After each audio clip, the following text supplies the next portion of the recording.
Sa unang pagkakataon na dumating si Yuan Xia sa isang maranyang bar para iligtas ang kanyang amo, sa hindi inaasahang pagkakataon, nawalan siya ng balanse at nahulog sa yakap ni Wei Ziki. Nang makita siyang nagkamali at pumasok sa banyo ng kalalakihan, nagulat siya at tinanong kung bakit siya naroon. Nahihiya, dali-daling tumayo si Yuan Xia at nagtaka kung may ginawa ba talaga si Wei Ziki kay Sili. Hindi niya maiwasang mag-isip ng malalim, ngunit kalmadong sinabi ni Wei Ziki na hindi siya dapat mag-alala dahil tiyak na babangon si Sili. Lumalabas, bago ito, inutusan si Yuan Xia na pumunta sa bar para sunduin si Wei Ziki. Ngunit hindi niya inaasahang sa pagdating pa lang niya ay hinarap na siya ni Gili. Dahil dito, agad na nagbago ang mukha ni Wei Ziki at tinuruan ng leksyon ang lalaki sa harap ng lahat. Pagkatapos, kinalagkad niya si Gili sa banyo ng kalalakihan kung saan walang surveillance camera para bigyan siya ng leksyon. Sino ang mag-aakala na pagdating pa lang niya ay nawalan na ng malay si Gili? Sa sandaling ito, napagtanto ni Wei Ziki na may problema sa inuming kaya agad niyang kinontak ang kanyang kaibigan para tingnan ang surveillance camera. Kasabay nito, nag-alala si Yuan Xia para sa kanya at nagplano siyang sumugod para pigilan siya. Ang resulta ay hindi sinasadya siyang nahulog sa mga bisig ni Wei Ziki at nahihiyang tumayo si Yuan Xia. Nang kumalma, kinuha niya ang bote ng red wine sa likuran at ibinuhos ito kay Wei Ziki. Saka sinabi sa kanya na magpanggap na lasing para maiwasan ang hindi kinakailangang gulo. Nang makauwi, si Wei Ziki na nalasing ay napahilera sa pagtakbo sa kanyang kwarto. Dahil sa takot na baka makatulog ang kanyang amo, nagpa siya si Yuan Xia na manatili para gisingin si Wei Ziki sa susunod na umaga. Kasabay nito, tinawagan ni Lin Yu si Boss Zhou. Inihayag na nabigo ang plano. Lumalabas, nilagyan ni Lin Yu ng gamot ang inumin ni Wei Ziki para sirain ang kanyang reputasyon bago ang shareholder meeting, ngunit hindi niya inaasahang ininom ni Gili ang basong iyon. Nang marinig ito, agad na inutusan ni Boss Zhou si Lin Yu na harapin si Yuan Xia at patuloy na subaybayan si Wei Ziki. Sa totoo lang, lahat ay nasa ilalim ng kontrol ni Wei Ziki. Maaga niyang nalaman ang plano ng kanyang malapit na katulong. Nang muling tingnan ang surveillance footage, nakita ni Wei Ziki ang pag-aalala ni Yuan Xia para sa kanya at hindi niya maiwasang ngumiti ng may pagka-touch. Tahimik siyang bumaba, tiningnan si Yuan Xia na mahimbing na natutulog at ang kanyang mga mata ay puno ng pagmamahal. Marahil ang sandaling ito lamang ang makapagbibigay ng kaligayahan sa isang CEO na laging maingat. Nang makita ang student exi ni Yuan Xia sa kanyang kamay, napagtanto niyang gusto niya ito. Kinabukasan, inischedule ni Yuan Xia ang kanyang oras para gisingin si Wei Ziki at pagkatapos ay umakyat para gisingin siya. Dahil walang ingay, dumikit siya sa pinto para makinig. Sa sandaling iyon, biglang binuksan ni Wei Ziki ang pinto at nahulog siya sa kanyang yakap. Bagamat gusto niya ito, nagkunwari si Wei Ziki na inaantok pa. Sa daan patungo sa trabaho, dahil sa takot na masira ang sasakyan ng kanyang amo, inanyayahan ni Yuan Xia si Wei Ziki na sumakay sa kanyang sasakyan. Nang makarating sa kumpanya, pagod siyang naglakad papasok. Nang makita ang isang babaeng empleyado, lumapit siya upang batiin at makipagkilala. Mabilis siyang pinutol ni Yuan Xia at hindi niya nakalimutang sabihin sa kanyang mga kasamahan na lumayo sa matandang lalaki. Habang nagtatrabaho, hindi napigilan ni Wei Ziki na kunin ang kanyang telepono at tignan ang kanyang maliit na katulong.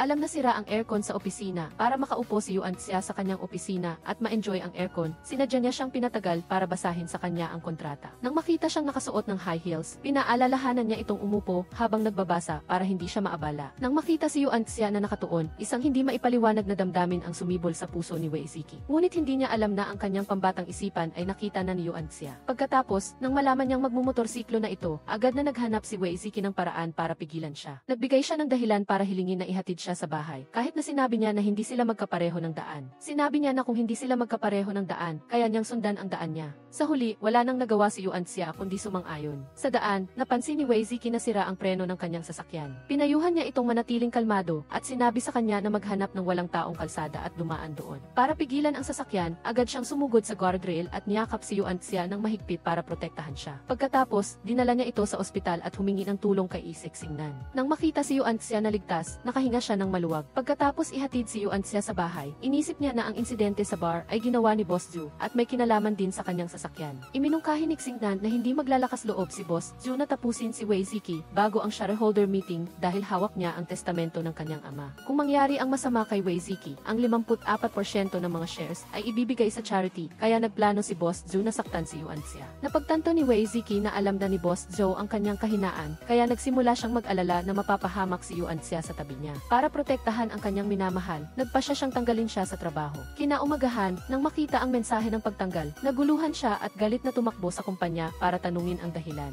Ngunit malamig niyang sinagot na muntik na siyang mamatay noon dahil sa kanya. Inialok niya ang halaga ng compensation, hiniling na umalis na ito, at ininsulto pa na pumayag naman ito na maging katulong niya noon dahil sa pera. Akala ni Yuan Xia na hindi lang siya isang disenteng tao, ngunit hindi siya masama sa loob. Ngunit ang kanyang ginawa ngayon ay nagdulot ng matinding galit sa kanya. Ayaw na niyang magsalita, galit siyang umalis. Gayunpaman, sa sandaling ito, nawalan siya ng malay dahil sa hypoglycemia. Agad siyang dinala ni Wei Ziki sa ospital, at inutusan inutusan ang kanyang matalik na kaibigan na alagaan siya. Tanging sa pag-iwan sa kanya sa ospital, siya nakadama ng kaligtasan. Kaya, walang nagawa si Xingnan kundi bigyan siya ng peking medical report. Nang makita ang salitang cancer sa medical report, parang gumuho ang mundo niya. Ipinaliwanag ni Xingnan na ito ay resulta ng ibang tao. Ngunit naisip niya na pinapaaliw lang siya nito. Sa sandaling ito, nakatanggap siya ng tawag mula sa isang estranghero na nagpapaalala sa kanya na huwag pumunta sa hotel para hanapin si Wei Ziki kinabukasan kung hindi ay mapapahamak siya. Gayunpaman, wala siyang pakialam dahil wala na siyang pera para magpagamot ng kanyang malubhang sakit. Samantala, pinuntahan ni Wei Ziki si Boss Zhu at nag-alok na bibili ng supercar. Ngunit ang accountant sa ilalim ni Boss Zhu ay hindi pumayag na mag-release ng pera. Kaya nangako si Boss Zhu na dadalhin sa kanya ang sasakyan kinabukasan. Nagtaka si Wei Ziki, ang kumpanya ay ipinasa sa kanya ng kanyang ama, hindi ba't ang pera ay sa kanya? Tiniyak ni Zhu Wei na pagkatapos ng shareholder meeting, kung pamamahalaan na ni Wei Ziki ang kumpanya, wala nang sinuman ang maglalakas loob na pigilan siyang gumastos ng pera. Ngunit natatakot si Wei Ziki na malapit na siyang mamatay. Ikinuwento niya na muntik na siyang ipadala ng kanyang katulong sa langit habang nagmamaneho, kaya tinanggal na niya ito. Nang marinig ito, nagtaka si Zhu Wei kung talagang bobo ba si Wei Ziki o nagpapanggap lang. Naniniwala ang kanyang katulong na inilagay ni Boss Zhao si Lin Yu sa tabi niya sa loob ng 11 taon at hindi pa rin niya ito natuklasan. Ngunit nagdududa pa rin si Zhu Wei nang makita niya na binigyan ni Wei Ziki si Yuan Xia ng malaking halaga ng compensation. Nang gabing iyon, patuloy na nagpakasaya si Wei Ziki. Sa sandaling iyon, hindi inaasahang dumating si Yuan Xia at hiniling na ibalik ang compensation na natanggap niya sa pagtanggal sa kanya. Upang protektahan ang babaeng mahal niya, walang awa niyang itinulak si Yuan Xia sa swimming pool at ininsulto siya sa harap ng lahat. Nang ipaliwanag niya na mayroon siyang pancreatic cancer at nangangailangan siya ng pera, umaasa siyang mababayaran siya ng kanyang sweldo. Ngunit, mariing tumanggi si Wei Ziki, hindi naniniwala sa kanya. Pinilit pa niya itong uminom ng alak sa harap ng lahat. Kaya, walang nagawa si Yuan Xia kundi sumunod. Ang kanyang mapanganib na kilos ay nagpasakit sa puso ni Wei Ziki. Gayunpaman, hindi siya pwedeng maging malambot dahil naisip niya na sa ganitong walang awang paraan lamang niya siya mapoprotektahan. Naalala niya noong nag-recruit siya ng katulong, agad niyang nakilala si Yuan Xia. Lumalabas, nang desperado siyang iwan ang lahat, siya ang kumatok sa pinto at nagmakaawang huwag siyang umalis. Pinangako niya sa kanya na manonood sila ng meteor shower sa susunod na linggo. Nagkunwari si Wei Ziki na pinili siya, ngunit sa totoo lang ay matagal na siyang naghihintay na makita muli ang batang babae mula noon. Inubos ni Yuan Xia ang isang bote ng alak, ngunit sinabi ni Wei Ziki na wala siyang pera. Galit niya itong sinampal at inamin na ang pagiging katulong niya ang pinagsisihan niya. Ang kanyang mga qualification ay para lang sa pag-translate ng comics at panliligaw para sa kanya. Akala niya ay medyo walang silbi ito, ngunit hindi siya masama, hindi katulad ng mga taong ipinanganak na may gintong kutsara at minamaliit ang iba. Kung babalik ang oras, sana ay hindi na siya makita muli. Habang nawawala ang kanyang desperadong anino, nadurog ang puso ni Wei Ziki. Ngunit dahil sa pagmamahal, ito lamang ang paraan na magagamit niya para protektahan siya. Pagkatapos, nagkunwari siyang masaya at nagbigay ng dahilan na susubukan ang bagong supercar para umalis. Lahat ng ginawa ni Wei Ziki ay iniulat ni Lin Yu kay Zhu Wei. Inutusan niya si Lin Yu na subaybayan kung bibisitahin ni Wei Ziki si Yuan Xia. Sa sandaling ito, tinawagan niya si Xingnan para maghanda ng gingertia para sa kanya. Dahil sa takot na mapansin ni Zhu Wei si Yuan Xia pagkatapos ng insidente, nagpasya siyang harapin siya. Nang makita si Lin Yu na sumusunod sa kanya, hinarangan siya ni Wei Ziki at nagplano na bigyan siya ng leksyon. Sa sandaling iyon, tumawag si Zhu Wei at agad siyang kinuwestiyon ni Wei Ziki kung bakit siya interesado sa kanila ni Yuan Xia. Agad na nagbago ang mukha ni Zhu Wei at pinaalalahanan niya si Wei Ziki na pagkatapos ng shareholder meeting, hindi na magagamit ang testamento ng kanyang ama. Inihayag din niya na hindi aksidente ang pagkamatay ng kanyang ama. Agad itong nagpahirap kay Wei Ziki. Inimbitahan din siya ni Zhu Wei na pumunta sa Dilin Club. Pagkatapos, tinawag niya si Chen Bo para maghanda ng kontrata para sa paglilipat ng mga shares at tiyak na susundin siya ni Wei Ziki. Samantala, tumawag ang lumang telepono na nagpapaalala kay Yuan Xia na wala siyang sakit. Upang mapaniwala siya, ibinunyag din niya ang resulta ng lottery draw ngayong gabi. Nang balak niyang banggitin ang nangyari sa Dilin Club, nalobat ang telepono niya. Sa sandaling iyon, pumasok si Xingnan para paalalahanan siya na magpabunot ng wisdom tooth. Nagtaka si Yuan Xia kung bakit hindi muna nila gagamutin ang kanyang cancer. Dahil hindi niya maaaring ibunyag ang sikreto, tumango siya at umalis na lang.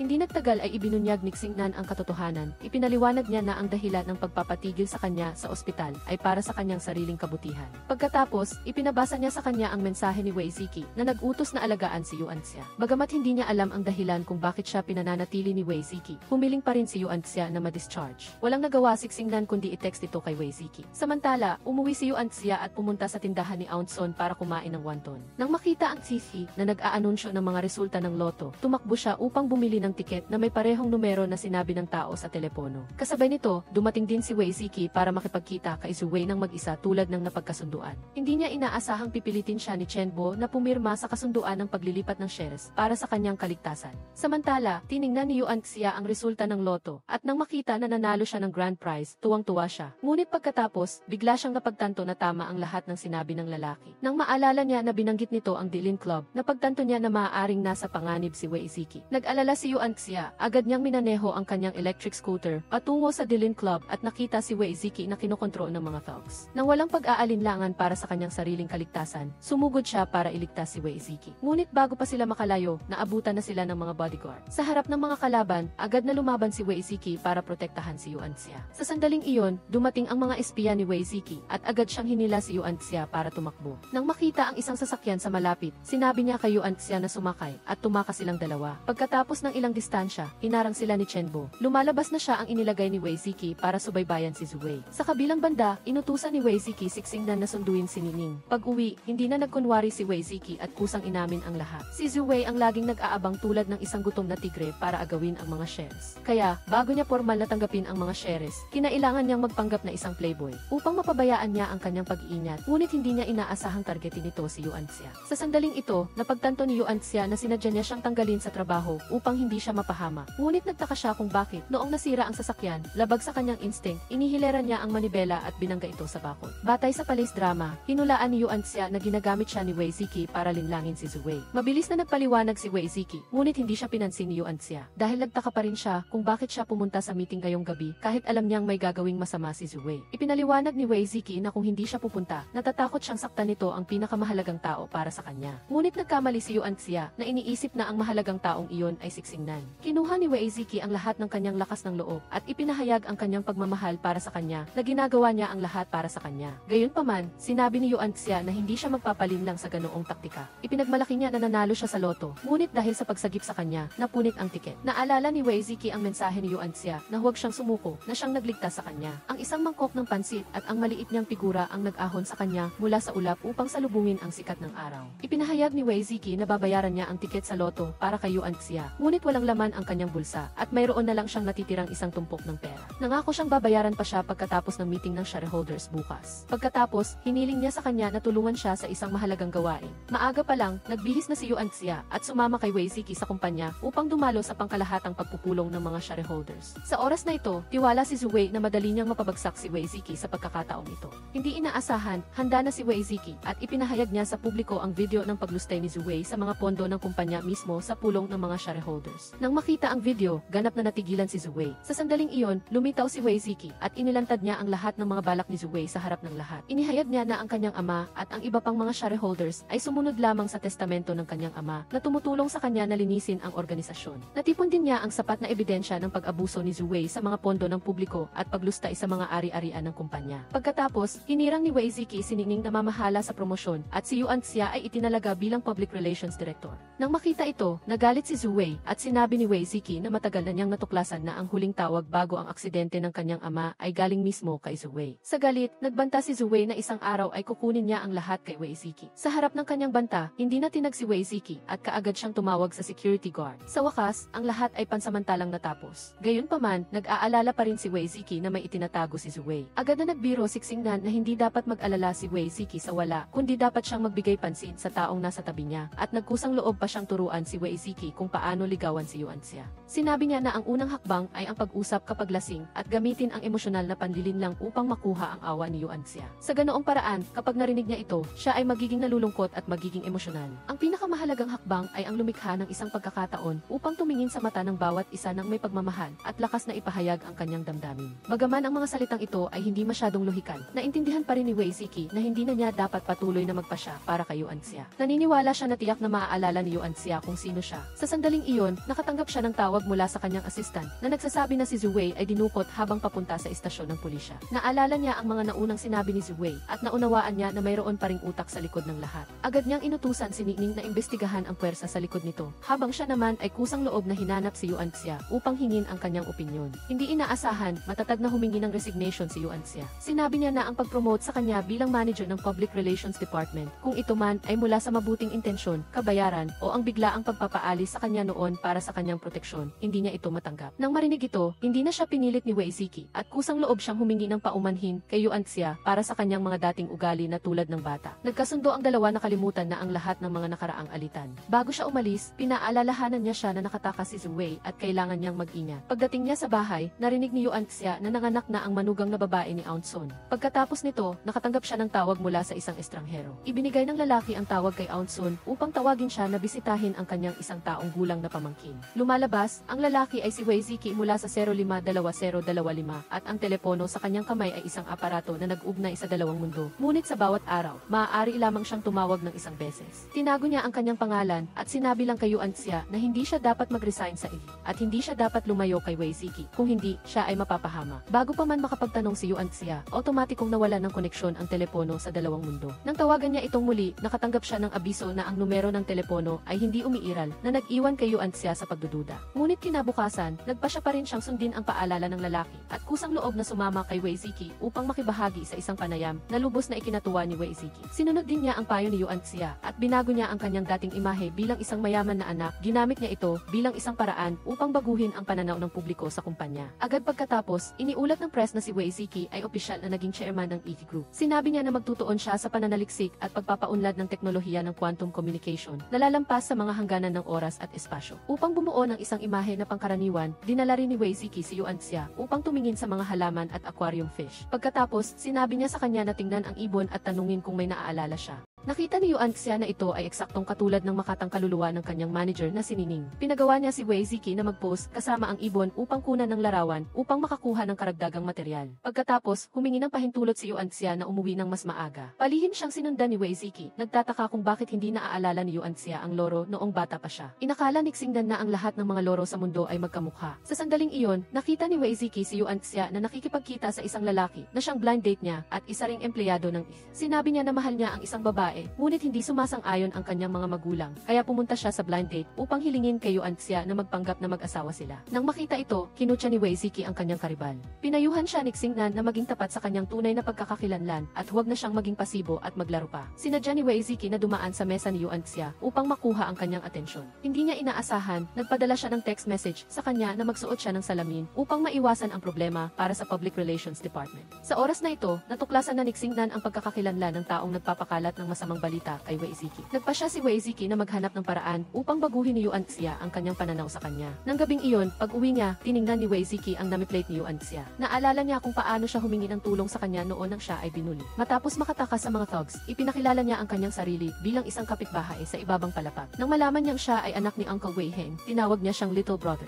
Bumalik sa kasalukuyan, tulala si Wei Ziki at lihim siyang nagtanong sa kanyang sarili kung talagang nakalimutan na niya siya. Sa dalawahang hinaharap, biglang nagkaroon si Wei Ziki ng mga alaala ni Wei Ziki noong 2024. Tuwang-tuwa siya dahil sa wakas ay mababago na ang kasaysayan. Samantala, nabasa ni Wei Ziki noong 2024 ang isang masamang balita tungkol sa kanyang sarili na nagpapakita ng kanyang pagiging playboy noong nakaraan. Inakala ni Yuan Xia na mayroong nananadya na targetin siya at pinayuhan niya siya na makipagkita sa dalawang babaeng binanggit sa chismis. Bago dumating si Yuan Xia, inutusan ni Wei Ziki sina Sisi at Aun Sun na linawin na wala siyang anumang malabong relasyon sa kanila. Hindi inaasahan, sa sandaling iyon, ang heredera na si Xilin ay dumating upang makipagkita kay Wei Ziki pagkatapos ng 2 taon sa ibang bansa. Nagbigay siya ng pera kay Aun Sun at Sisi upang umalis sa kanyang paningin. Pinayuhan ni Wei Ziki si Xilin na huwag na siyang mag-aksaya ng oras sa kanya. Gayunpaman, iginiit niya na kay Wei Ziki na agad namang tinanggihan at sinabi na mayroon na siyang kasintahan, ngunit hindi siya pinaniwalaan ni Xilin. Hindi inaasahan. Sa sumunod na segundo, biglang dumating si Yuan Xia at ipinaliwanag na huli siya dahil sa trapiko at sa parehong oras ay sinasabi niya na may ibang tao doon. Naintindihan ni Wei Ziki ang ibig sabihin ni Yuan Xia at nakipagtulungan siya sa kanya sa pag-arte. Bagaman sinubukan ng dalawa na magpakita ng pagmamahal, hindi pa rin naniwala si Xilin at pinuna pa niya na ang aktres na nahanap ni Wei Ziki ay hindi sapat na disente na hindi man lang makabili ng disenteng sapatos. Hindi inaasahan, matalino itong sinalo ni Yuan Xia at sinabi niya na siya ay medyo mapamahiin at ang pagbibigay ng sapatos ay nangangahulugang ibigay ang taong naglalakad na hindi swerte. Ipinakilala ni Wei Ziki si Yuan Xia bilang kanyang assistant. Natatakot sila sa mga chismis kaya hindi pa sila formal na nagde-date sa kumpanya. Nang marinig ang imbitasyon ni Xilin sa kanyang party, sinamantala ni Wei Ziki ang pagkakataon na pumayag. Sa pag-alis, ipinaliwanag ni Yuan Xia na una, inimbita niya ang isang artista upang gumanap bilang kasintahan ni Wei Ziki. Ngunit bigla siyang naging abala kaya kinailangan ni Yuan Xia na maging stand-in. Nang malaman na si Xilin ay isang pamilya ng sikat na violinist na ang ama ay isang investment fund manager, pinayuhan ni Yuan Xia si Wei Ziki na makipag-date sa kanya upang iwasto ang mga chismis tungkol sa kanyang pagiging playboy. Hindi ito tinanggap ni Wei Ziki at pinaalalahanan niya si Yuan Xia na kailangan niyang maging responsable dahil tinanggap niya ang kanyang asawa bilang kanyang kasintahan. Bukod pa rito, gusto niyang pumunta sa party dahil tinatarget niya ang investment fund ng ama ni Xilin. Pagkatapos ay dinala niya si Yuan Xia upang mag-try ng mga damit bilang paghahanda para sa nalalapit na party. Maraming damit siyang sinukat ngunit walang nagustuhan si Wei Ziki. Nang lumabas siya suot ang bagong damit, ganap siyang nagbago. Ang mahabang puting damit ay lalo pang nagpatingkad sa maningning na kagandahan ni Yuan Xia na nagpanganga kay Wei Ziki. Nang paalalahanan siya ni Yuan Xia, bumalik siya sa sarili at agad na nagbayad. Nang malaman niya ang halaga, matatag na iminungkahi ni Yuan Xia na magpalit ng tindahan dahil ang halaga ay lampas sa kanyang budget. Ngunit hindi ito pinansin ni Wei Ziki at agad siyang lumapit at sinubukang tanggalin ang mga palamuti sa damit na nagpatigil kay Yuan Xia. Ang malapitang paghipo ay nagpakilig kay Yuan Xia.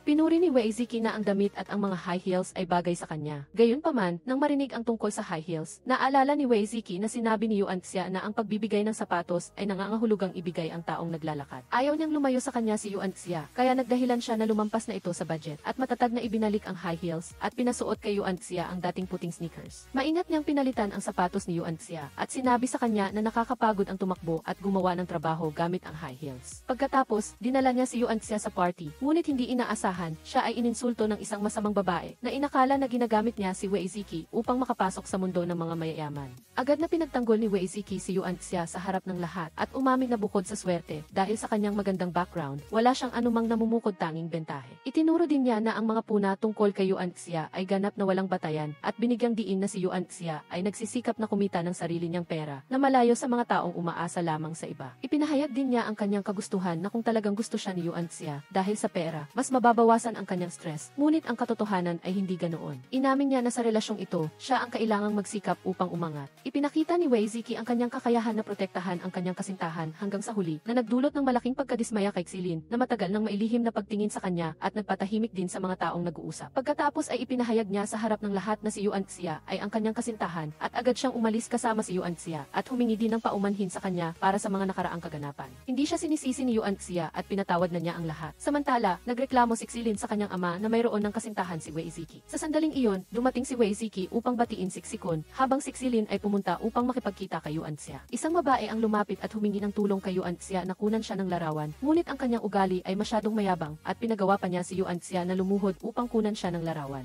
Si Yuan Xia ay magre-react sana nang ipinagmalaki ni Xilin na siya ang nagbigay ng babala sa babae. Nang umalis na ang babae, inamin ni Xilin na gusto niya si Wei Ziki, ngunit ayaw niya sa mga hindi patas na taktika. Iginiit niya na makukuha niya ang pagmamahal ni Wei Ziki ng patas. Sa sandaling iyon, nakatanggap si Yuan Xia ng tawag mula kay Wei Ziki mula sa dalawang panahon at ibinunyag ni Yuan Xia na nasa Lakeside Hotel siya. Sinabi sa kanya ni Wei Ziki mula sa 2025 na umalis ka agad sa hotel. Sa taong iyon, isang bagay ang nangyari kay Yuan Xia sa hotel na ito, sa araw na ito. At ang kanyang esensya ay maaaring may kaugnayan sa dalawang mundong telepono. Sinabihan din niya siya na huwag sabihin sa sinuman ang tungkol sa dalawang mundong telepono. Dahil sa takot sa isang masamang mangyayari, nagpa siya si Yuan Xia na umalis sa hotel at bumalik sa kotse upang hintayin si Wei Ziki. Ngunit ilang beses niya ring tinawagan si Wei Ziki, ngunit hindi niya ito makontak. Sa sandaling iyon, nakita niya si Zhu Wei na palihim na nasa pasukan ng hotel. Dahil sa pag-aalala na magdudulot siya ng gulo kay Wei Ziki, hindi na inalala ni Yuan Xia ang kanyang sariling kaligtasan. Palihim siyang sumunod sa kanya, ngunit hindi inaasahan, sinaktan siya ni Zhu Wei hanggang sa mawalan siya ng malay. Sa oras na ito, katatapos lang ng pulong ni Wei Ziki, nakita niya ang mensahe ni Yuan Xia, ngunit hindi niya ito makontak. Sa sandaling iyon, dumating ang isang staff upang magbigay ng souvenir sa kanilang dalawa at nalaman niya mula sa staff na nasa hotel pa rin si Yuan Xia. Samantala, ganap na nawala ng pagkatao si Zhu Wei at inihulog niya si Yuan Xia sa swimming pool at pagkatapos ay tumakas siya. Sa kabutihang palad, sa kritikal na sandali, dumating si Wei Ziki upang iligtas siya. Naisip ni Wei Ziki mula 2025 na maaaring magbago ang kasaysayan at masaya siyang pumunta upang hanapin si Yuan Xia. Ngunit sinabi ni Xingnan at Mingning na namatay siya isang taon na ang nakalipas dahil sa isang aksidente sa bahay noong nakaraang taon. Lubhang nataranta si Wei Ziki nang marinig niya ito dahil mayroon na lang siyang 2 oras bago ang aksidente ni Yuan Xia. Pagbalik sa 2024, dinala ni Wei Ziki si Yuan Xia sa ospital. Binigyan niya ng gamot si Yuan Xia at pinapanood siya ng isang video kung paano siya sinagip ni Wei Ziki. Sinabi ni Yuan Xia na nasira ang lahat ng mga kamera sa paligid ng swimming pool. Sinabi ni Yuan Xia na nag-iwan ng isang mensahe si Zhu Wei para sa kanya at hiniling niya sa kanya na kunin ang kotse ni Wei Ziki upang kunin ang telepono. Muling nakatagpo si Xingnan, ginamit ni Yuan Xia ang isang beauty scheme para lokohin siya para kunin ang kotse ni Wei Ziki habang ninakaw niya ang kanyang kotse. Sa kotse ni Wei Ziki, narinig ni Xingnan ang ang tunog ng ringtone ng telepono at nagbago ang kanyang mukha nang sagutin niya ito. Nang magising, naantig siya nang makita ang video ni Wei Ziki na iniligtas ang kanyang buhay sa telepono ni Yuan Xia. Ngunit ang distansya sa pagitan ng isang mahirap na babae at ng isang sihi ay nagpapahirap sa kanyang mangarap ng kahit ano. Habang inihatid niya si Yuan Xia pauwi, nakatanggap si Wei Ziki ng tawag mula sa isang kaibigan na nagsasabing nakipag-ugnayan ang kaibigan ni Yuan Xia at kailangang hilingin na huwag siyang umuwi dahil may isang mapanganib na tao na nagbabanta sa kanya. Nang tumakbo si Wei Ziki palabas upang maghanap, matagal nang nawala ang anino ng estranghero.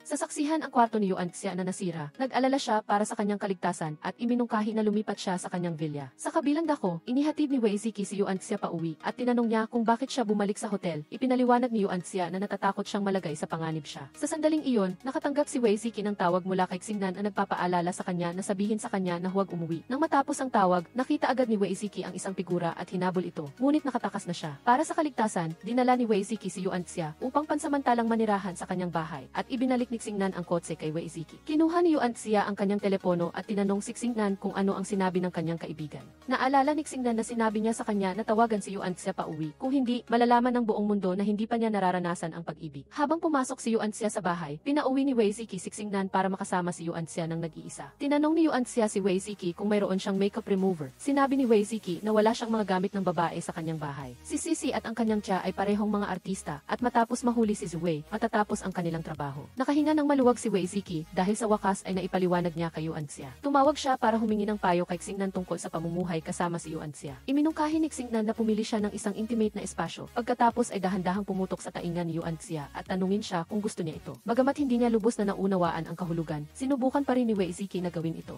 Bilang resulta, nagulat si Yuan Xia at nahulog ang itlog na hawak niya sa sahig. Habang kumakain, sinabi ni Yuan Xia na maghahati sila sa pagluluto. Sinabi ni Wei Ziki na hindi nila pinapayagan ang mga babae sa kusina sa kanyang pamilya. Ito ang unang pagkakataon na nagluto siya sa bahay. Nagtaka si Yuan Xia kung bakit siya ang unang taong nakatulog sa kanyang bahay. Naalala niya noong bata pa siya, madalas siyang manatili sa kanyang bahay upang maiwasan ang mga maniningil ng utang. Sinabi ni Wei Ziki na hindi si Yuan Xia ang una, ngunit siya lamang ang tanging isa. Nagpasalamat din si Yuan Xia kay Wei Ziki sa patuloy na pagprotekta sa kanya. Habang naliligo, muling sinubukan ni Wei Ziki ang pamamaraan ni Xingnan, ngunit aksidenteng binuksan niya ang shower head ng direkta sa kanyang mukha. Lihim niyang sinumpa si Xingnan bilang isang hindi mapagkakatiwalaang tao. Pagkatapos maligo, ipinadala ni Yuan Xia ang video ni Wei na tinutulak si Yuan Xia sa lawa. Sinabi niya na nakipagkita siya sa isang tao sa hotel, ngunit hindi dumating ang taong iyon. Sa double time space, iniimbestigahan si Wei Ziki ng pulisya dahil sa hinala sa pagkawala ni Yuan Xia. Iniisip niya na ang pakikialam ng telepono sa time space ay nagiging sanhi ng hindi inaasahang mga pangyayari sa hinaharap. Sa pagbalik sa kasalukuyan, upang maalala ni Yuan Xia kung sino siya, walang hiyag na nag-alok si Wei Ziki na maging driver niya. Hindi niya inaasahan na maaalala ni Yuan Xia na dinala siya sa swimming pool kung saan siya nahulog sa tubig dati. Agad itong nagdulot ng tensyon kay Wei Ziki. Sa pagkaalam na natatakot si Wei Ziki na maging obsessed siya sa tubig, iginiit niya na hindi siya mahina. Gusto niyang matuto lumangoy para protektahan ang kanyang sarili. Dahil hindi pa nahuli si Wei, ayaw niyang mag-alala pa si Wei Ziki. Sinabi niya na nag-imbita siya ng isang swimming coach at nang malaman ni Wei Ziki na ito ay isang lalaki, agad siyang nagpanggap na coach at nagbihis na nagpakita ng malinaw na selos. Nag-aral silang lumangoy na parang magkasintahan. Sa nakakakilig na tanawin, humingi ng pahintulot sa kanila ang photographer ng hotel na kunan sila ng isang serye ng mga larawan ng magkasintahan. Gumamit si Wei Ziki ng dahilan na umarte para kay Xilin upang pumayag si Yuan Xia. Pagkatapos ay humiram siya ng mga props upang maghanda. Nang makita nila si Xilin, ipinagmalaki nila na nagde-date sila para sa isang photoshoot. Hindi nag-alala si Xilin dahil gusto niyang maging huling may-ari kay Wei Ziki. Pagkatapos ay nagkasama sina Wei Ziki at Yuan Xia sa isang wedding photoshoot.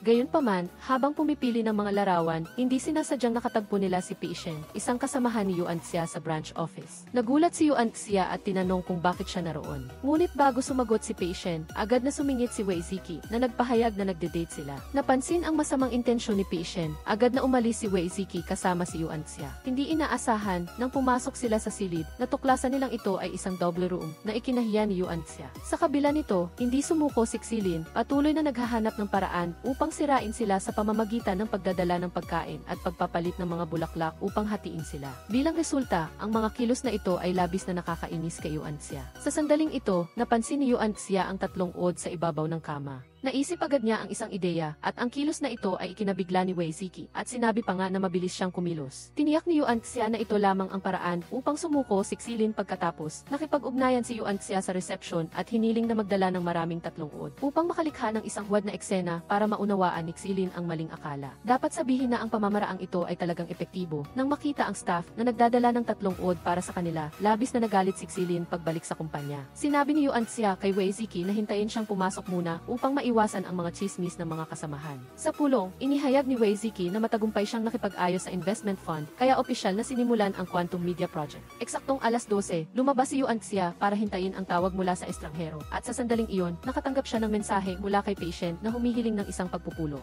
Dahil walang tawag mula sa estranghero, naalaala ni Yuan Xia na naamoy niya ang halimuyak ng mga bulaklak ng kampanilya kay Zhu Wei noong nasa hotel pa sila. Nang binaliktad ang kanyang bahay, naamoy din niya ang amoy na iyon. Nahulaan niya na tiyak na hinahanap niya ang telepono ng Two Worlds. Sa sandaling ito, kakadating lang ni Wei Ziki, at dahil sa takot na matuklasan ang telepono, agad niya itong itinago, at aksidenteng nabasag ang baso ng tubig na nagdulot ng pinsala sa kanyang paa. Nang marinig ang ingay, dali-daling pumasok si Wei Ziki at dinala siya upang bendahan ang kanyang sugat. Ngayon, dinala ni Yuan Xia ang isang basket ng mga prutas bilang regalo sa kanyang tiya na si Tita Sun, at sinamantala ang pagkakataon na hintayin si patient. Sa sandaling iyon, nakatanggap siya ng tawag mula sa isang time-space na telepono, kaya tinanong niya kung sino siya at paano niya nalaman ang mga nangyari sa hinaharap. Hiniling niya na pumunta siya sa attic room 307. Agad na naalaala ni Yuan Xia na iyon ang bahay ng maliit na si Li. Noong bata pa siya, nagpanggap siyang kapatid na babae ng maliit na si Li upang maiwasan ang mga maniningil ng utang ng kanyang ama. Tinanong ni Yuan Xia kung nasaan ang maliit na si Li sa time-space, ngunit nawala ng koneksyon ang telepono. Naalaala ni Yuan Xia ang unang pagkakataon na nakilala niya ang anak ni Uncle Wei Heng. Nakita niya ang bote ng pampakalma, kaya madalas siyang maghanap ng dahilan upang manatili sa kanyang paaralan. Lihim din niyang pinalitan ang sleeping pills ng mga sticky notes dahil natatakot siyang mawala ang maliit na si Li. Naniniwala si Yuan Xia na ang maliit na si Li ay nasa tabi niya. Nang makilala niya si patient, hiniling niya na tulungan siya na magpanggap na girlfriend niya minsan, at pagkatapos ay magiging malinaw siya sa kanyang pamilya. Ipinagmalaki din niya na na-assign siya sa punong tanggapan mula sa branch office. Nangako siya na magsusumikap na maging mahusay upang makilala ng babaeng gusto niya. Inikayat din ni Yuan Xia na tiyak na magtatagumpay siya. Sa time space, mula nang matanggap niya ang mga larawan ng magkasintahan niya at ni Yuan Xia, hinangaan niya si Wei Ziki sa parallel time space na kayang gawin ang ganoong bagay. Alam niya na nakialam siya sa nakaraan upang maranasan ni Wei Ziki sa taong 2024 ang sandaling pinalampas niya. Upang imbestigahan ang pagkawala ng kanyang ama, hindi sinasadyang itinulak niya palayo si Yuan Xia.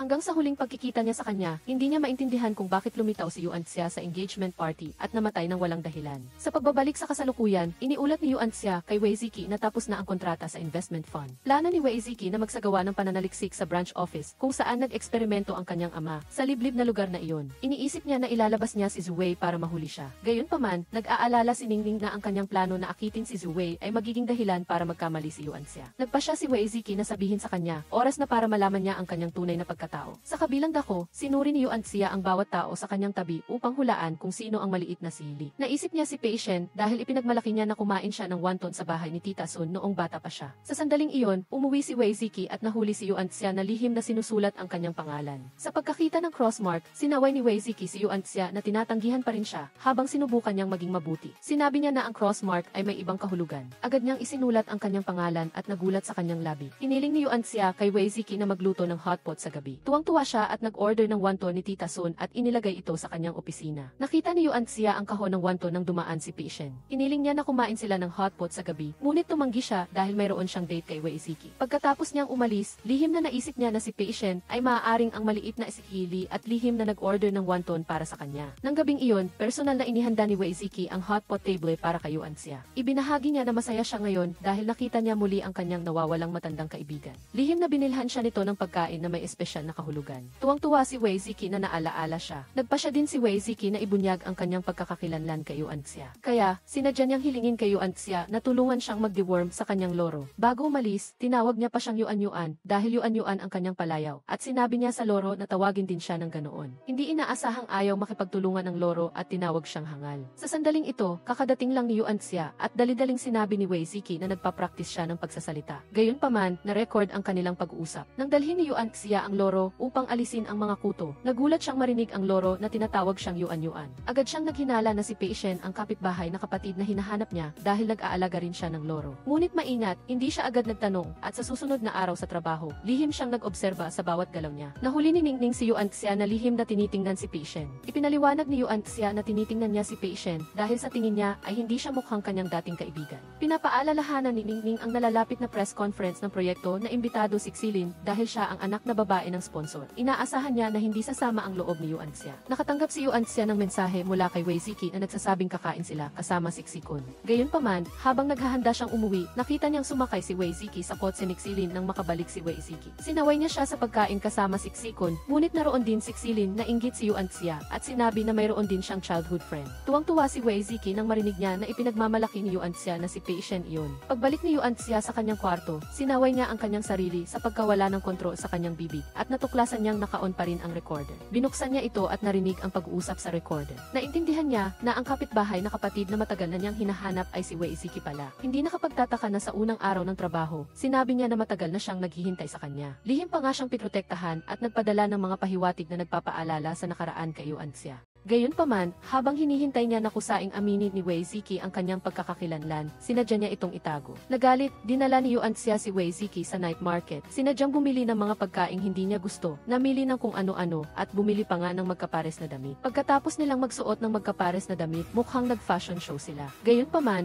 habang nag-enjoy sila sa romantic ambience, nabangga sila ng isang estranghero. Ngunit hindi nila alam, sinusubaybayan ni Zhu Wei ang bawat galaw nila. Sa pagkakataong ito, tiyak na gagawin niyang magbayad si Wei Ziki. Sisiray niya si Wei Ziki sa press conference. Kaya, agad na nakipag-ugnayan si Zhu Wei sa misteryosong tao na humiling na dalhin siya sa ibang bansa pagkatapos ng press conference. Alam na ni Yuan Xia na si Wei Ziki ang tao sa time-space. Sinabi niya na pagkatapos siyang umalis sa trabaho, nawalan sila ng koneksyon. Nang malaman niyang pupunta si Yuan Xia sa ibang bansa, tinawagan niya siya at nasaksihan ang kanyang kamatayan. Hanggang ngayon, hindi pa rin nahahanap ang salarin, biglang nakita ni Wei Ziki na nasa ospital si Yuan Xia at nawala ang puntod sa harap niya. Nagbago ang nakaraan at sinabi ng doktor na maaaring hindi na magising si Yuan Xia. Gayunpaman, nagpasalamat pa rin si Wei Ziki dahil buhay pa si Yuan Xia. Sa pagbabalik sa kasalukuyan, sinabi ni Wei Ziki kay Xingnan na dalhin si Pei Shen sa press conference. Pinapaalalahanan niya na si Pei Shen ay isang formidable na kariban sa pag-ibig. Iniisip ni Wei Ziki na panatilihin siya sa tabi niya upang makontrol. Hinintay niya si Yuan Xia na sumama, ngunit sumakay siya sa kotse ni Xingnan. Nang makita niya si Pei Shen na nagmamaneho sa kabilang banda, nagsiselo si Wei Ziki. Nagtaka siya kung bakit galit pa rin si Yuan Xia sa kanya. Sinasayang ang lahat ng pagkain na inihanda niya para sa kanya sa kotse. Sa daan, nakatanggap si Xingnan ng voice message mula kay Xingnan na sinisisi siya sa pag-iwan sa kanya pagkatapos niyang mag-flirt. Iminungkahi niya na mag-date sila, ngunit sa kalagitnaan ng daan, naharang ang kanilang kotse. Lumitaw si Xilin, na kinu-question si Yuan Xia dahil wala siyang planong transportasyon sa pagitan ng mga kwarto. Nang tanungin ni Wei Ziki kung nasaan si Xikun, sinabi ni Xilin na biglang sumama ang pakiramdam ng kanyang ama, kaya pinalitan siya. Pinagsabihan ni Wei Ziki si Yuan Xia na kanselahin ang press conference at ilipat ang lahat ng anunsyo sa seremonya ng paglulunsad bukas ng umaga. Nang huminto ang ulan sa resort, naisip ni Wei Ziki kung paano susuyuin si Yuan Xia. Ibinigay ni Pei Shen ang mga room card sa bawat isa at naghanda ng mainit na tubig para kay Yuan Xia. Binalaan siya ni Wei Ziki na uminom ng kaunting tubig dahil baka mamaga ang mukha niya para sa pagharap sa mga kamera bukas. Ngunit tumanggi si Yuan Xia habang umalis siya. Nang bumalik siya, mayroon na lamang silang dalawang lalaki. Sinabi ni Wei Ziki na hindi niya pinagbabawalan ang sinuman na ligawan si Yuan Xia. Ngunit may isang kondisyon na dapat talagang gusto siya ng taong iyon at hindi para sa ibang layunin. Pagbalik niya sa kanyang silid, nakita niya si Xilin na matagal nang naghihintay para sa kanya. Sinabi ni Xilin sa kanya na nagpa siya na siyang tapusin ang kanyang damdamin para sa kanya sa isang mapayapang paraan. Paglabas nila ng hotel, muling nasaksihan ni Yuan Xia ang eksenang ito. Tinanong siya ni Pei Shen kung nagsiselos ba siya, ngunit nagtitiwala si Yuan Xia kay Wei Ziki dahil pinaparamdam sa kanya nito na ligtas siya. Nag-share si Pei Shen na ang babaeng mahal niya ay may gusto na sa iba, kaya maaari na lamang niya itong protektahan ng tahimik. Naiisip ang nangyari sa wonton shop at ang loro. Naisip ni Yuan Xia kung bakit kailangan magpanggap ni Pei Shen na little boy. Sa kabilang banda, kinu-question ni Xilin kung bakit hindi siya gusto ni Wei Ziki, na sinabi niya na hindi sila tugma. Naniniwala si Wei Ziki na nabubulag si Xilin sa kanyang pagnanais na magkaroon ng pagmamay-ari. Para sa kanya, isang damit lamang siya na nabili na ng iba. Itinanggi niya ito dahil sa loob ng maraming taon, inilalaan niya ang kanyang puso sa pagpili ng mga regalo para sa kaarawan ni Wei Ziki, kahit na alam niyang hindi niya ito bubuksan. Humingi ng paumanhin si Wei Ziki dahil tanging si Yuan Xia lamang ang nasa puso niya. Si Yuan Xia ang nag-iisang dahilan na gusto niyang lumabas sa kadiliman at humarap sa sikat ng araw. Inamin niya na hindi pa sila nagde-date ni Yuan Xia, ngunit ang kanyang damdamin para sa kanya ay hindi nagbago. Sa sandaling ito, upang makuha ang tiwala ni Yuan Xia, sadya siyang lumitaw nang susugurin siya ng lalaking nakasuot ng itim. Ngunit hindi niya inakala na si Nining pala ang nasa silid. At si Nining, pagkatapos makita ng malinaw ang mukha ng lalaki, ay napagtanto na naloko siya. Kasabay nito, upang maakit si Zhu Wei na lumabas, sadyang inilagay ni Yuan Xia ang sarili sa panganib. Gaya ng inaasahan, nang makita si Yuan Xia na nag-iisa, tinangka ni Zhu Wei na atakihin siya ng palihim, ngunit hindi niya inaasahan na sisipain siya ni Wei Ziki. Napagtanto ni Zhu Wei na matagal na pala siyang nahulog sa bitag ni Wei Ziki. Lumabas na matagal nang nagplano si Wei Ziki kasama si Ningning na naghihintay na mahuli si Zhu Wei sa bitag. Sadyang pinahintulutan pa niya si Yuan Xia na ibunyag ang mga detalye ng press conference na ang layunin ay para kusang loob na magpakita si Zhu Wei gamit ang sarili niyang pamamaraan para sa kanyang kapahamakan. Sa huli, napagdesisyonan nilang ibigay si Zhu Wei sa pulisya. Nang makita ang pag-aalala ni Wei Ziki, sinabi ni Yuan Xia na hindi siya nasaktan at ang tanging ikinalungkot niya ay hindi niya napanood ang pag-ulan ng bulalakaw ngayong gabi.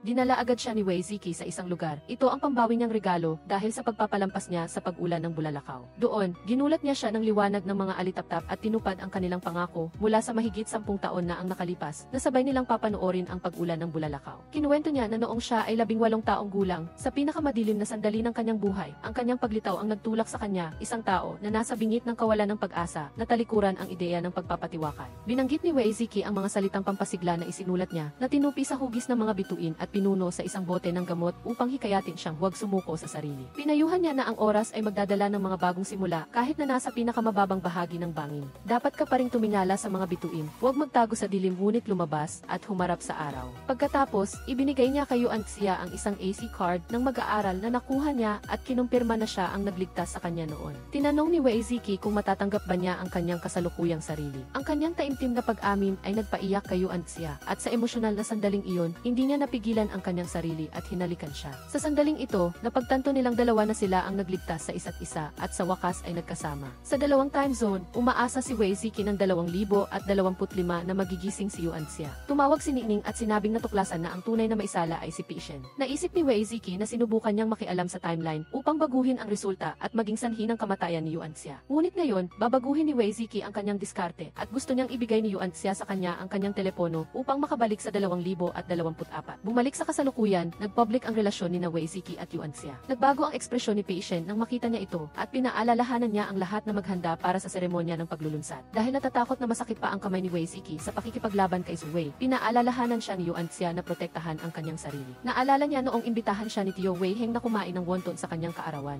Lagi niyang sinisisi ang sarili dahil hindi niya nagampanan ang responsibilidad ng isang ama. Nang namatay ang kanyang asawa ay hindi siya nakabalik sa oras. Sa panahong iyon, pinayuhan siya ni Yuan Xia na maghanap ng paraan para bumawi na hindi pa huli ang lahat. Nagpasya siyang bumalik at tawagan ang kanyang anak para batiin ng maligayang kaarawan. Kinuwento ni Wei Ziki na tumawag ang kanyang ama noong gabing iyon, ngunit hindi niya sinagot. Nagalit siya sa kanyang ama dahil inuna nito ang trabaho kaysa makita ang kanyang ina sa huling pagkakataon. Nang namatay ang kanyang ama, nagsisi siya ng sobra kaya ikinulong niya ang kanyang sarili sa atik. Nagpasalamat si Yuan Xia kay Tio Wei Heng sa pagtulong sa kanya at kay Wei Ziki na magkasama. Humingi ng paumanhin si Wei Ziki sa pagkabigo nilang panoorin ang pag-ulan ng bulalakaw ng magkasama. Ipinagmalaki ni Yuan Xia na magbibigay siya ng espesyal na regalo kay Wei Ziki kung makukuha niya ang paintulot ng isang tao. Sa pagtatapos ng press conference, nakatanggap si Yuan Xia ng tawag mula kay Wei Ziki sa hinaharap. Sinasabi sa kanya na nagawa na nilang baguhin ang resulta at natagpuan na nila ang salarin, si Patient. Inutusan niya siyang ibigay ang telepono kay Wei Ziki. Ngunit si Patient, na nasa kanyang sasakyan, ay tatakbo sana patungo kay Yuan Xia. Biglang lumitaw si Wei Ziki na sumisira sa kanyang plano. Napagtanto ni Wei Ziki na ang quantum phone ay sinaliksik ng kanyang ama. Ipinagmalaki ni Yuan Xia na ang tao sa kabilang linya ay si Wei Ziki mula sa isang taon sa hinaharap. Sinabi niya na si Patient ang salarin. Nang sumunod na araw, nakita ni Yuan Xia si Patient sa kanyang opisina. Nagdahilan siya na nagdala siya ng pagkain para sa kanya. Humingi ng paumanhin si Patient sa pagpapaisip sa kanya na siya ang matagal na niyang hinahanap na kaibigan. Ang babaeng gusto niya ay si Yuan Xia. Ngunit kinumpirma ni Yuan Xia na si Wei Ziki lang ang nasa puso niya. Sa panahon ng eksperimento, natuklasan ni Ningning na nasa gusali ang quantum communication signal, ngunit hindi niya alam kung anong device ang naglalabas nito. Sinabi ni Wei Ziki kay Ningning na hanapin ang signal source. Sumama si Patient. Tahimik siyang pumasok sa emergency exit kung saan nakita niya si Yuan Xia na tumatawag. Lumabas na alam niya ang lokasyon ng signal sa emergency exit, partikular mula sa telepono sa kamay ni Yuan Xia. Sa sandaling iyon, lumapit si Wei Ziki at nagdahilan si Yuan Xia na mayroon siyang gagawin sa hapon kaya hindi niya ito masasamahan sa pag-uwi. Gayunpaman, sinundan ni Patient si Yuan Xia hanggang sa banyo at nagtago siya sa katabing stall. Nang umalis si Yuan Xia, pumasok siya upang kunin ang telepono, ngunit hindi niya alam na nahulog siya sa bitag ni Wei Ziki. Sa pagtingin sa reaksyon ni Patient na tila alam niya ang tungkol sa time-space phone, kinuha ni Wei Ziki na may isang taong nasa likod nito. Ang taong nakakaalam tungkol sa time-space phone at gustong makuha ito ay si Siksikun lang. Gaya ng inaasahan, pumunta si Patient upang hanapin si Siksikun. Noong nakaraan, ibinahagi ni Wei Heng ang kanyang mga resulta ng pananaliksik sa kanyang matalik na kaibigan na Siksikun. Naniwala si Siksikun na magbibigay ng walang katapusang kayamanan ang time-space phone. Gayunpaman, ayaw ni Wei Heng na baguhin ang nakaraan ng basta-basta dahil maaari nitong sirain ang buong mundo. Iginigiit ni Siksikun na mamuhunan kay Wei Heng upang makagawa ng mass production ng mga telepono upang lumikha ng bagong mundo, ngunit tumanggi tumanggi si Wei Heng. Nang umalis si Wei Heng, hindi sinasadyang narinig ni Xikon ang tawag sa telepono mula kay future Yuan Yuan. Ipinagmalaki niya na tinupad niya ang kanyang pangako at inilihim ang tungkol sa telepono. Sa pagkakita ng pagiging desidido ni Wei Heng, umalis si Xikon, ngunit sinimulan niya itong takutin at habulin. Hindi sinasadyang natuklasan ni Xikon na ibinigay ni Wei Heng ang telepono kay Yuan Xia upang tawagan siya upang balaan siya tungkol sa kanya. Nagpakita si Xikon ng kasiyahan, iniisip na sa wakas ay nahulog na ang telepono sa kanyang kamay. Inaasahan niya na tatawagan niya ang kanyang sarili sa nakaraan upang paalalahanan ang kanyang sarili na mas maraming oras nagugulin kasama ang kanyang anak na babae. Gagawin niya ang lahat ng mga bagay na hindi niya nagawa, ngunit naisip ni Pei Shen na hindi ibubunyag ni Wei Ziki kung paano gamitin ang telepono. Lumabas na matagal ng pinaghihinalaan ni Wei Ziki si Xikon mula pa sa party ni Xilin nangako siyang mamumuhunan sa pananaliksik ni Wei Ziki sa quantum communication habang pinanood niya noon ang paghihirap ng kanyang ina. Naalala ni Yuan Xia na nang ibigay sa kanya ni Tio Wei Heng ang telepono, sinabihan niya siya na sa tanghali ng parehong araw isang taon mula noon, dapat siyang tumawag upang paalalahanan ang tao sa kabilang linya na huwag ibunyag ang sikretong ito. Eksaktong isang taon pagkatapos, tinupad niya ang kanyang pangako, ngunit hindi niya alam na si Xikon ang tumanggap ng tawag. Naisip ni Wei Ziki na tiyak na may kinalaman si Xikon sa ugali ng kanyang ama. Matapos mamatay ang kanyang ama, naisip ni Xikon na nasa kamay ni Wei Ziki ang telepono, kaya inutusan niya si Zhu Wei na bantayan siya. Nang matuklasan niyang wala sa kanya ang telepono, inutusan niya si Zhu Wei na dalhin siya sa ibang bansa. Naalala ni Yuan Xia na binati niya si Xikon sa party. Pinaghihinalaan niyang nasa kanya ang telepono, kaya sinabi niya kay Zhu Wei na saktan siya at nakawin ang kanyang bag, walang laman ang bag, kaya pumunta si Zhu Wei sa bahay ni Yuan Xia para maghanap. Dahil kailangan niyang tumakas, ipinadala ni Xikon si Pei Shen para lapitan siya. Naisip ni Wei Ziki na oras na para umatake kay Xikon. Nalaman ni Wei Ziki ng 2025 na may internal organ failure si Yuan Xia at hindi na ito maliligtas. Tinawagan ni Wei Ziki ng 2025 si Xingnan dahil kapag siya mismo ang tumawag ay magkakaroon ng electronic interference. Sinabi ni Xingnan na si Wei Ziki para matrap si Xikon ay nag-engage kay Xilin, ngunit si Yuan Xia ay dumating at umalis sa party. Ginamit nila ang parallel space-time para baguhin ang nakaraan, ngunit hindi pa rin nila mabago ang kapalaran ni Yuan Xia. Dahil sa time-space phone, gagamitin siya ni Xikon para takutin si Wei Ziki. Kaya, gusto siyang dalhin ni Wei Ziki sa ibang bansa upang maiwasan ang anumang pinsala at pumayag si Yuan Xia na umalis. Alam niyang nag-aalala siya para sa kanya at nagpasalamat siya sa pagrespeto sa kanya, pagtatanong sa kanyang opinyon sa halip na lokohin siyang sumakay ng eroplano. Nangako si Wei Ziki na ayusin ang lahat at pagkatapos ay lilipad upang hanapin si Yuan Xia. Gagamitin niya ang natitirang mga araw upang mas makasama siya. Alam niya na pumayag si Yuan Xia na pumunta sa ibang bansa upang mapanatag siya. Gusto niyang gumawa ng mabilis na hakbang laban kay Xikon upang hindi na niya ito mahawakan pa. Naisip ni Yuan Xia, kung alam ni Yuan Xia na kalahati lang ang sinasabi ni Wei Ziki at kalahati ay tinatago, hindi niya ito hahayaan. Ngunit umaasa si Wei Ziki na sa pagkakataong ito ay lubusan niyang mababago ang kapalaran niya. Hinimok niya si Xingnan at Yuan Xia na pumirma sa huling habilin ni Yuan Xia bilang mga notaryo. Inakala ni Yuan Xia na hindi siya pipirma sa huling habilin. Sinabi ni Wei Ziki na, sa bagong bokabularyo ni Yuan Xia, hindi niya malalaman na huling habilin iyon. Pagkatapos, masaya siyang pumunta upang sunduin ang kanyang kasintahan dahil ulan ngayong gabi. Sa kabilang banda, masikap na nag-aaral si Yuan Xia ng bagong wika. Masaya siyang makita na sinundo siya ng kanyang kasintahan. Pinahinga ni Wei Ziki na pumirma siya sa isang dokumento sa pag-aaral sa France. Gaya ng inaasahan, dalawang salita lamang ang nakilala ni Yuan Xia sa huling habilin. Pumirma siya ng walang pag-aalinlangan at habang nakatingin sa ulan, naramdaman ni Yuan Xia na mapalad siya na kasama siya. Pinaalalahanan siya ni Wei Ziki na tandaan na tingnan ang weather forecast sa hinaharap. Naghanda siya ng isang espesyal na weather forecast app para kay Yuan Xia. Sa ganoong paraan, kapag wala siya sa ibang bansa, hindi siya mag-aalala na makalimutan ang kanyang payo. Nang sumunod na araw, dinala ni Wei Ziki si Yuan Xia sa isang bookstore. Nais niyang samantalahin niya ang pagkakataong magdagdag ng kaalaman bago pumunta sa ibang bansa. Sinabi ng may-ari ng bookstore na ang tindahan ay mayroong time travel postcard program.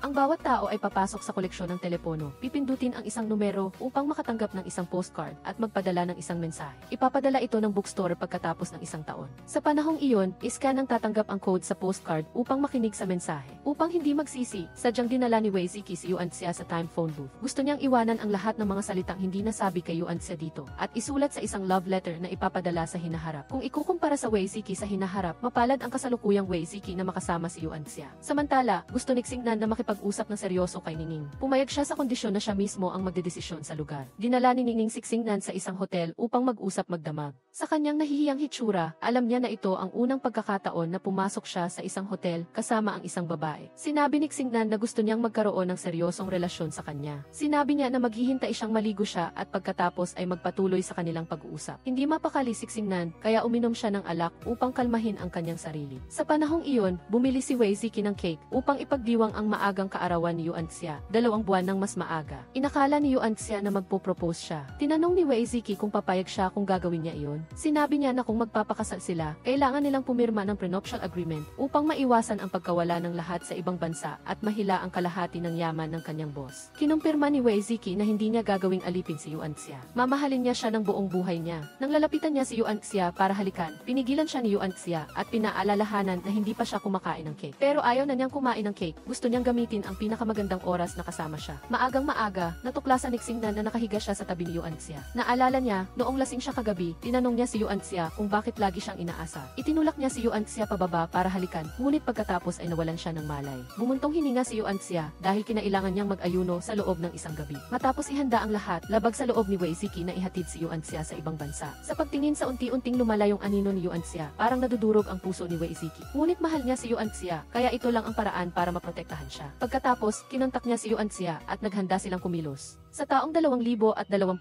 natanggap ni Yuan Xia ang liham na iniwan ni Wei Ziki 1 taon na ang nakararaan sa bookstore. Sa liham ay ang mga salita ng pagsisisi sa sarili, takot na mawala ang kanyang minamahal at isang deklarasyon ng pag-ibig. Lumalabas na bago ang nakaraan, isinakripisyo ni Wei Ziki ang kanyang buhay para iligtas si Yuan Xia. Noong 2024, matapos ihatid si Yuan Xia sa paliparan, si Wei Ziki ay mag-isang pumunta upang harapin si Xikun. Hindi inaasahang ginamit ng kalaban si Yuan Xia upang takutin siya na hinihiling na ibigay niya ang paraan kung paano gamitin ang two-world phone. Dahil napilitan, pumayag si Wei Ziki, narinig ni Xilin ang pag-uusap at sinubukang makialam ngunit ikinulong siya. Sa sandaling ito, hindi inaasahang natuklasan ni Yuan Xia na ang dokumentong pinirmahan niya ay isang last will and testament at tinawagan niya si Wei Ziki ngunit hindi siya makontak. Samantala, gumamit si Wei Ziki ng isang taktika upang maantala at mahack ni Yuan Xia ang data mula sa telepono ni Xikun. Habang lumilipas ang oras, matagumpay na na-access ni Yuan Xia ang telepono ni Xikun at nakuha ang ebidensya ng kanyang mga krimen. Kasabay nito, nakatanggap din si Xikun ng tawag mula sa isang subordinate at nang malaman na ang sikreto ay nabunyag, saka lang niya naunawaan na ito ay isang bitag ni Wei Ziki. Sa galit, agad siyang nag-utos sa kanyang subordinate na turuan ng leksyon si Wei Ziki. Dahil wala na siyang matatakasan, gusto rin niyang hilahin si Wei Ziki na mamatay na kasama niya. Nang si Wei Ziki ay nag-iisa at walang pag-ingat, siya ay pinatulog ng mga bodyguard at ikinulong.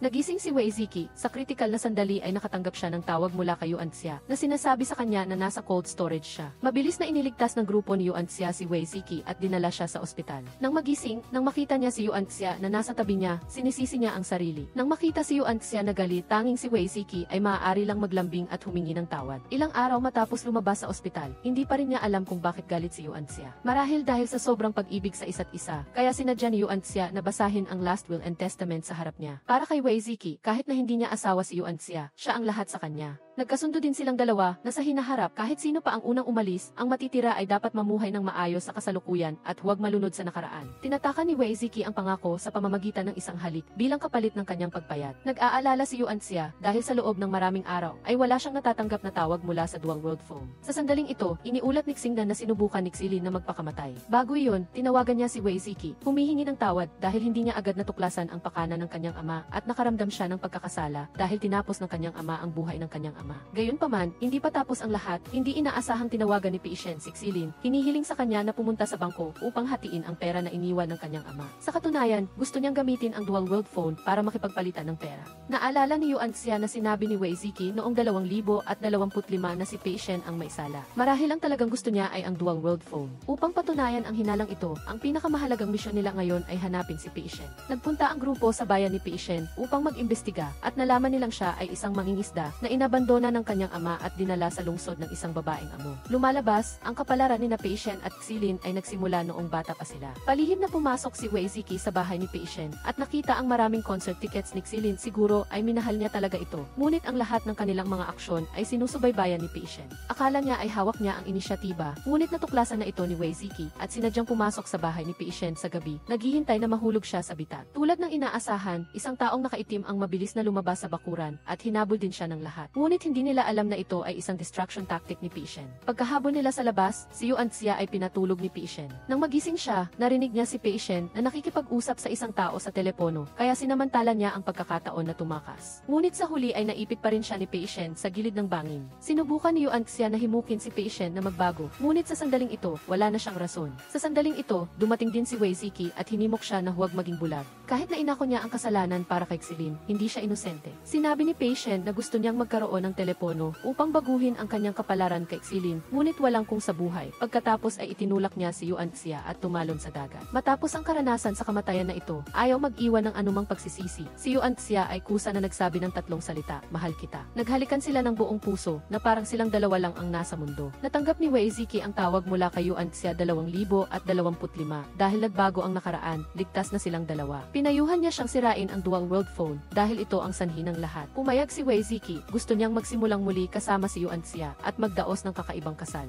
Nang dumating ang photographer, saka lang nalaman ni Yuan Xia na dinala siya ni Wei Ziki dito para magpa-picture ng kasal. Ang susunod na bagay ay ang pagkuha ng driving lessons, ngunit hindi inaasahang naghihintay na si Xilin sa liko upang banggain ang sasakyan ni Yuan Xia. Noong 2024, pumanaw si Xikon at bago iyon ay inamin niya ang lahat ng kanyang mga krimen. Tumawag si Xilin upang magpaalam at sinabi niyang hindi niya nakilala si Pi Shen. Bagamat ang bahay ni Pi Shen ay puno ng mga larawan niya habang nagpe-perform, nagduda si Wei Ziki nang marinig niya ito. Nakatanggap si Yuan Xia ng tawag mula sa 2025 at nalaman niyang namatay siya noon dahil sa pagkakabangga sa kanya ni Xilin. Nagsisi si Wei Ziki na tinuruan niya siyang magmaneho at naniniwala sila na ang birthday gift noon ay gawa ni Yuan Xia mismo. Naniniwala si Wei Ziki na hindi ito ibibigay ng kanyang ama sa ibang tao. Nagduda siya na si Xilin ay may anti-social personality, baka itinatago niya ang mga gamit ng biktima bilang tropeo. Nagpa siya si Yuan Xia na maging pain dahil ang isang taong tulad ni Xilin ay hindi papayagan na magkasama sila ni Wei Ziki. Natatakot si Wei Ziki, ngunit sinabi ni Yuan Xia na sa pamamagitan lamang ng pagharap dito maaaring mabago ang kinalabasan. Nahulaan niya na gagamitin ni Xilin si Ningning, ang assistant ni Wei Ziki, upang kunin ang telepono. Ngunit ngayon ay kailangan niya ng tulong mula kay Wei Ziki sa hinaharap. Inaasahan niyang tatawag siya sa dual world phone sa tamang oras bukas at sasabihin kay Xilin ang tungkol sa kamatayan ni Yuan Xia sa hinaharap. Hindi inaasahang tinanggihan siya ni Wei Ziki mula sa hinaharap. Hindi niya papayagang masaktan si Yuan Xia kahit kaunti. Kinabukasan, isinagawa ni Yuan Xia ang kanyang plano. Sinadyang ilagay ang telepono sa isang kabinet na may password sa harap ng assistant. Tulad ng inaasahan, pagkatapos ng maikling panahon, palihim na kinuha ng assistant ang telepono at ibinigay kay Xilin sa sandaling ito. Tumawag si Wei Ziki mula sa taong 2025. Sinadyang ikinuwento ang proseso kung paano sinaktan si Yuan Xia sa orihinal na timeline. Binanggit niya na ang paraan ng panganib ni Yuan Xia sa pagkakataong ito ay eksaktong kapareho ng insidente sa nakaraang timeline. Ang pagkakaiba lang ay ang engagement party niya at ni Xilin ay naging kasal niya at ni Yuan Xia. Binanggit din niya si Pi Shen at pinaalalahanan siya na mag-ingat kay Xilin habang nagsasalita si Wei Ziki. Biglang pinutol siya ni Yuan Xia at nag-propose. Ito ay ikinagulat niya dahil nauna siyang mag-propose kaysa sa kanya. Ang pagkalito sa kanyang mukha ay inakala ni Yuan Xia na hindi siya pumapayag. Agad na ipinaliwanag ni Wei Ziki, itinanggi ang lahat ng kanyang mga hinala at mabilis na tumugon sa isang formal na proposal.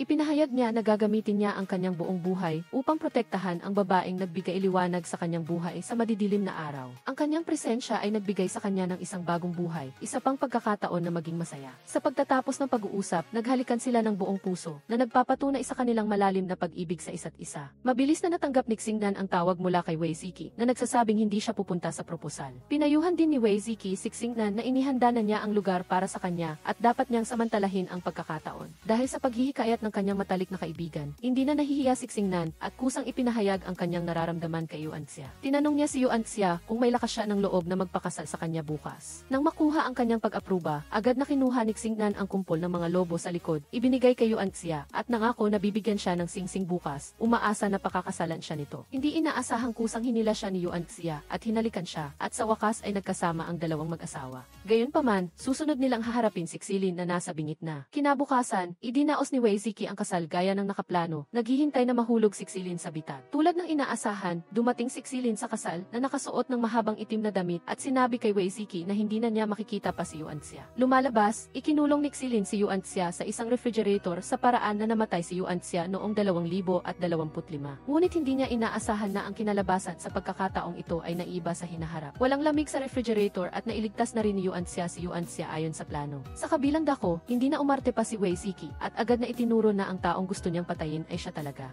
Pero nagtataka siya kung bakit niya kailangang patayin ang kanyang ama. Lumalabas, si Xilin mismo ang nagligtas kay Wei Heng na tumakas noon. Ngunit nang malaman ni Wei Heng na si Xilin ay katulad ng kanyang ama na gustong magkaroon ng two-world phone, bumaba siya sa kotse. Sa kanilang pagtatalo, hindi sinasadyang naitulak si Wei Heng at namatay siya sa lugar. Sino ang mag-aakala na isisiniksikon ang lahat ng kasalanan kay Wei Heng at pagkatapos ay dalhin si Xilin sa ibang bansa? Kung hindi iginiit ni Xikon na dalhin siya sa ibang bansa, ang taong kasama ni Wei Ziki na nalampasan ang madilim na panahong iyon ay hindi si Yuan Xia, kundi si Xilin. Matagal nang nahulaan ni Wei Ziki na ang taong gusto ni Xilin na patayin ay siya. Kaya, nang hindi siya nakatingin, binitawan niya ang telepono na maaaring magbago sa kinalabasan ng kamatayan ni Yuan Xia. Gayunpaman, nang kukunin na sana niya ito, kinuha ni Xilin ang inihanda niyang patalim at sinugod si Wei Ziki. Ngunit tumakbo si Yuan Xia at sinalo ito para sa kanya. Bagamat ang dual world phone ay maaaring baguhin ang nakaraan, maaari rin itong gawing mamuhay ang isang tao sa patuloy na pagdurusa at kalimutan ang kasalukuyang kaligayahan. Bago mawalan ng malay, pinayuhan pa ni Yuan Xia si Wei Ziki na tumingin sa unahan, mamuhay tulad ni Wei Ziki noong 2025